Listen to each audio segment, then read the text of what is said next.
Shalom, selamat berjumpa dengan seluruh jemaat air hidup dan para pendengar yang saya kasihi di dalam Tuhan Yesus Kristus. Hari ini saya akan menyampaikan renungan firman Allah kepada seluruh pendengar tentang 4 langkah menuju pemulihan. Hampir 3000 tahun yang lalu, Allah membuat janji kepada Raja Salomo yang juga berlaku bagi kita di zaman ini. Di zaman di mana kita telah menjadi semakin sekuler dan duniawi, meskipun kita mengaku sebagai umatnya, saat ini bangsa kita sedang memerlukan pemulihan hubungan dengan Tuhan, pemulihan hubungan antara kita dengan kita. Pemerintah telah bekerja dengan sekuat tenaga, banyak korban telah berjatuhan. Rasanya tidak cukup mengatasi kemelut ini dengan kekuatan serta kemampuan manusia. Harus ada campur tangan Tuhan. Bagaimana caranya? Allah berkata di dalam kitab 2 Tawarik 1:7-14, umatku yang atas namaku disebut merendahkan diri, berdoa dan mencari wajahku, serta berbalik dari jalan-jalannya yang jahat, maka aku akan mendengar dari surga dan akan mengampuni dosa mereka, serta memulihkan negeri mereka. Apa yang dapat memulihkan kita? Kita harus melakukan 4 langkah ini yang Allah katakan kepada Salomo dan bangsa Israel. Jangan pernah lupa kepada siapa Allah sedang berbicara di sini. Dia sedang berbicara kepada umatnya, bangsa Israel. Allah mau memulihkan umatnya di zaman ini juga. Hal ini harus dimulai dari gereja. Hal ini harus dimulai dari para pemimpin gereja dan setiap jemaatnya. Allah sedang meminta kita untuk melakukan 4 hal. Yang pertama, kita harus membuat pengakuan dosa dengan kerendahan hati. Pertama, Allah berkata, jika umatku akan merendahkan diri, aku akan memulihkan negeri mereka. Sebagai pemimpin, kita harus merendahkan diri dan memimpin jemaat kita untuk melakukan hal yang sama. Sumber masalah kita adalah kesombongan kita. Kita tidak akan pernah menemukan pemulihan pribadi maupun di tingkat nasional jika kita coba untuk menyembunyikan dosa-dosa kita dari Allah. Menyembunyikan dosa-dosa kita adalah keterbalikan dari kerendahan hati, dan Allah tidak akan memberkati hal itu. Sekali lagi, hal ini dimulai dengan saudara sidang jemaat dan saya. Kita harus berlaku jujur dan memberitahu Allah bahwa kita telah gagal.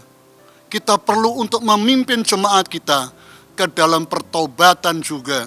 Umat Allah harus mengakui bahwa kita telah berpaling dari Dia.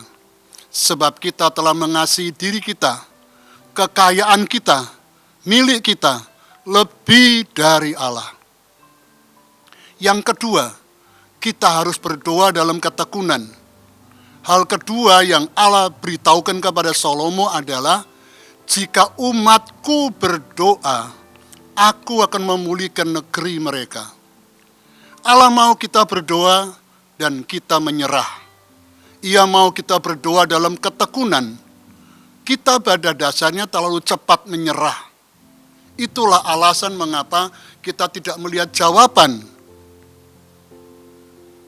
kepada doa-doa kita. Itulah alasan mengapa tidak adalah pemulihan di antara kita, sebagaimana yang disebutkan dalam ayat ini. Saudara, biarlah saya menanyakan suatu pertanyaan yang sangat penting. Sejauh manakah kita semua peduli tentang pemulihan dan kebangkitan rohani? Sejauh manakah saudara serius tentang pemulihan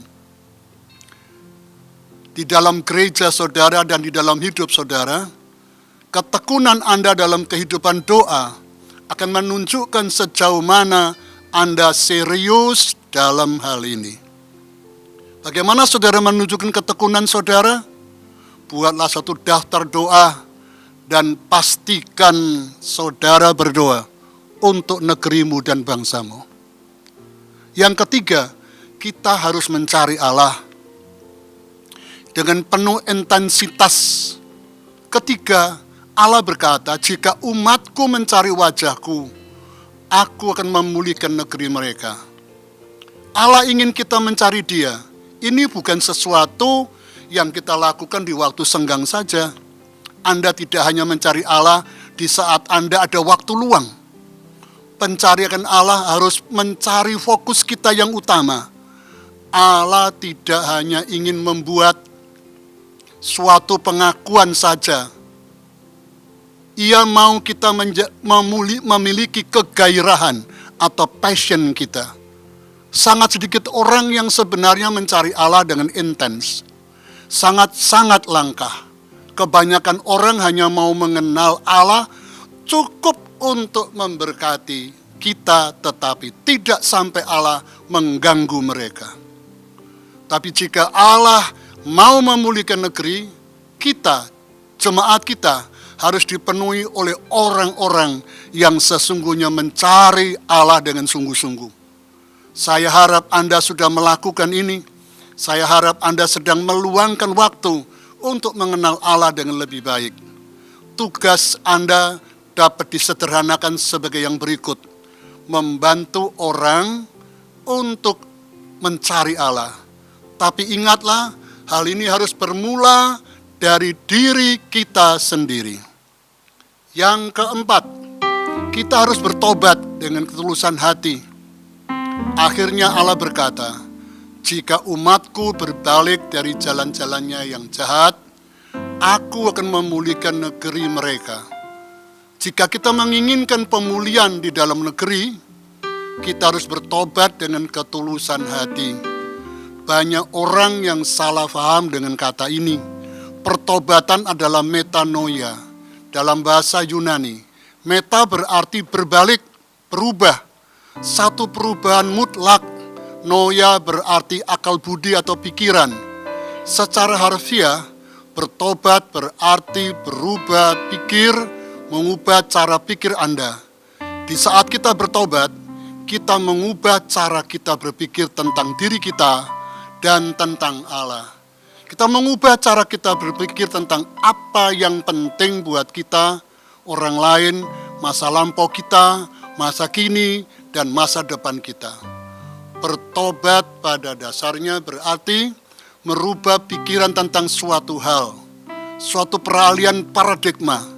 Saya terbiasa berpikir satu arah, sekarang saya berpikir secara berbeda. Dalam hal apa saja Anda perlu mengubah pikiran Anda? Tentang hal apa? Jemaat Anda harus berubah, Anda harus berubah pikiran. Pertobatan di tingkat jemaat harus dimulai dengan pertobatan pribadi.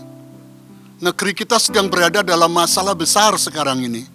Jika Allah mau menghakimi negeri kita, Dia harus bermula dengan saya dan saudara. Dia akan bermula dengan umatnya. Pemulihan harus bermula dengan kita. Pemulihan tidak akan terjadi karena ada undang-undang baru. Pemulihan tidak akan terjadi karena kita memilih partai tertentu ke dalam pemerintahan. Pemulihan tidak akan terjadi saat orang yang tidak mengenal Allah berbuat lebih baik. Allah akan memulihkan negeri kita di saat umatnya, jemaatnya mengakui dosa mereka, berdoa, mencari Dia, dan bertobat.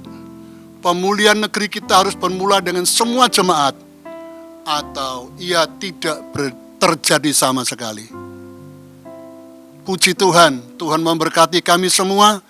Biarlah kami berdoa dengan lebih kuat, sementara saudara berada di rumah masing-masing. Mari kita bangun mitsbah doa kita. Berdoa buat bangsa kita, buat kita semuanya, buat sidang jemaat, dan buat orang-orang yang percaya. Kita mau minta belas kasihan, kemurahan Allah. Amin. Tuhan memberkati kami semua.